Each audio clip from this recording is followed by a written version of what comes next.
Pakistan didn't have rock stars. But they had Imran Khan, star cricketer, playboy and role model. That's Pakistan's leading opposition politician, Imran Khan. His legendary sports career and colorful private life have always kept him in the limelight, and he's attracted the love and devotion of countless fans. But he is more than just an enigmatic sports superstar.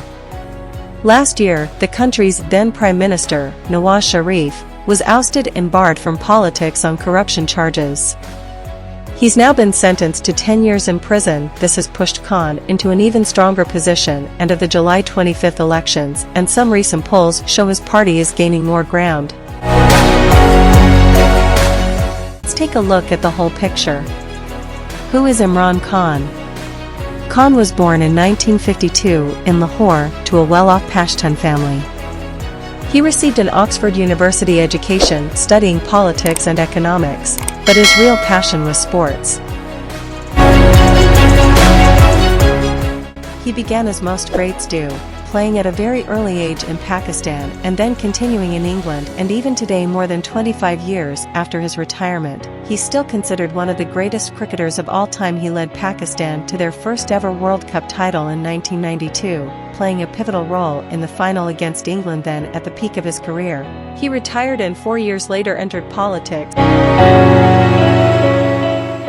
by forming his own party, the Pakistan Tehreek-e-Insaf, the Movement for Justice, but his popularity in sports didn't translate into politics, at least not right away. In fact, when he first ran in the 1997 elections, his party failed to win a single seat. Khan is said to right on the political spectrum, but many people are confused by his political leanings, because apparently he often alters his opinions based on his audience. His party gets their strongest support from the youth and the urban middle class. They have run in 3 elections, and are slowly becoming recognized as a real political force.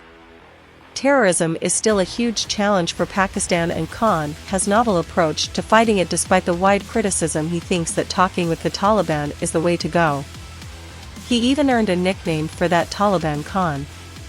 Pakistan's interest that there is peace in Afghanistan. Now, how do we get peace? In my opinion, what the US has got so wrong is that they have this one-dimensional policy of using military forces. Party's performance in Khyber Pakhtunkhwa, the province they govern, still falls short of its electoral promises, according to many people, although there have been visible reforms in education and healthcare. He's not very experienced in governance or diplomacy, but Khan is confident about his approach. He says he'll wipe out corruption, bring in foreign investment, and provide better jobs to the youth.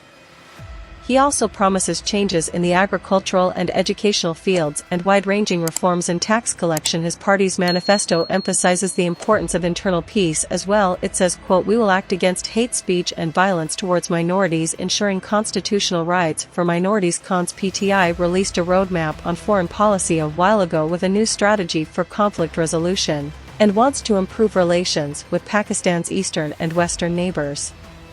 Resolving the Kashmir issue is also on the agenda of Khan's party, but how he plans to do it is still up in the air.